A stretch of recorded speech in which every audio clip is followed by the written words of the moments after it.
ओम नमः शिवाय, हर हर महादेव, जय श्री महाकाल।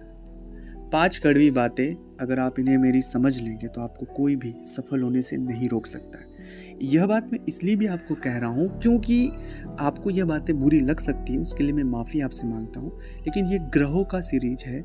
ग्रहों का आपके जीवन पर क्या प्रभाव है, आपके व्यवहार पर, आपकी किस्मत पर, आपके भाग्य पर, खासकर इंडिविजुअल अगर हम ओवरऑल बात करें तो क्या प्रभाव है, हम उस विषय को लेकर इस सीरीज में बात कर रहे हैं। इस सीरीज में एक मूल बात इसे समझने की आवश्यकता है कि जो आपका बेसिक नेचर है कभी भी किसी भी व्यक्ति का बुरा करने का नहीं है।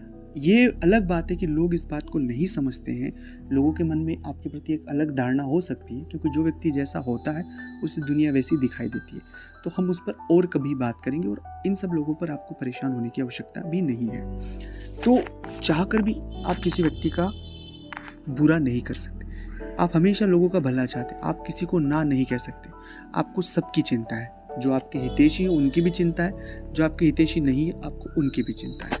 अब ऐसी परिस्थिति में एक व्यक्ति जो होता है वो एक बहुत बड़ा व्यक्तित्व है आपका, और इतना बड़ा व्यक्तित्व होने की वजह से व्यक्ति के जीवन में कई बार ऐसी परिस्थितियां निर्मित होती है कि वो सही निर्णय नहीं ले पाता है, और जब सही निर्णय नहीं ले पाएगा तो जीवन में कई सारी परेशानियां आना स्वाभाविक है, क्योंकि वो कठोर नहीं बन पाएगा, क्योंकि उसका स्वभाव ही है कोमलता।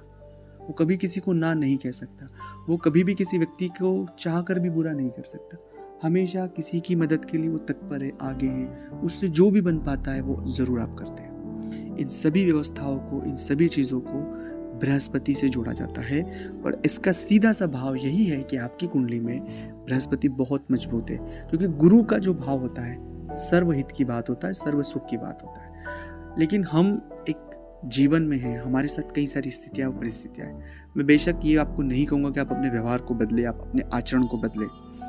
हाँ, ये भी अभी बहुत बार आपको जो अच्छा करने के बाद जो बार बार धोखे मिल रहे हैं, बहुत सी चीज़ें आप समझ रहे होंगे, बहुत सी चीज़ें अभी सीख रहे होंगे, लेकिन उसके बाद भी आपका मन, आपका व्यवहार न जाने क्या ऐसा है कि बस वो वक्त आता है कि आप खुद को रोक नहीं पाते हैं और बस मदद कर देते हैं, जो भी आपसे अच्छा बन पाता है वो कर देते हैं। और यही जो स्वभाव है ये बृहस्पति का ही स्वभाव है, और ये कोई भी व्यक्ति चाह कर भी इसे बदल नहीं सकता है। आप कोशिश ज़रूर कर रहे हैं, लेकिन इसका बाईपास हम कर सकते हैं, और वो बाईपास है कि हमें किन लोगों की मदद करनी है, किन की नहीं करनी है। ये बहुत ज़्यादा आपको समझने की आवश्यकता है, और कितनी मदद करनी है। मदद का सिर्फ ये मतलब नहीं है, क्योंकि अगर किसी व्यक्ति की बार बार मदद करेंगे तो आप उसे अपाहिज बनाएंगे, क्योंकि वो व्यक्ति खुद से कभी कुछ नहीं करेगा, वो आपकी ही जिम्मेदारी रहेगी। और जब व्यक्ति कोई आपकी जिम्मेदारी बन जाएगा तो आगे धीरे धीरे वो परेशानी आपकी बढ़ जाएगी। इस चीज़ को बहुत हद तक आपको सही करने की आवश्यकता है। इस पर ही मूल बात आपको समझने की आवश्यकता है। दूसरी बात है कि कुछ भी हो जाए, जो नेगेटिविटी मन में आती है उसे तुरंत बाहर करें, क्योंकि आप जितना नेगेटिव होंगे उतना आप पर प्रभाव होगा। तीसरी बात है, लोगों की बातों में नहीं आना है, लोगों की बात आपको बहुत प्रभावित करती है। चौथा है, आपके गुरु मंत्र का जाप हमेशा करें, और 2 वक्त शिवालय अवश्य रूप से जाए, सुबह शाम, और ओम नमः शिवाय का जाप करें। ओम नमः शिवाय।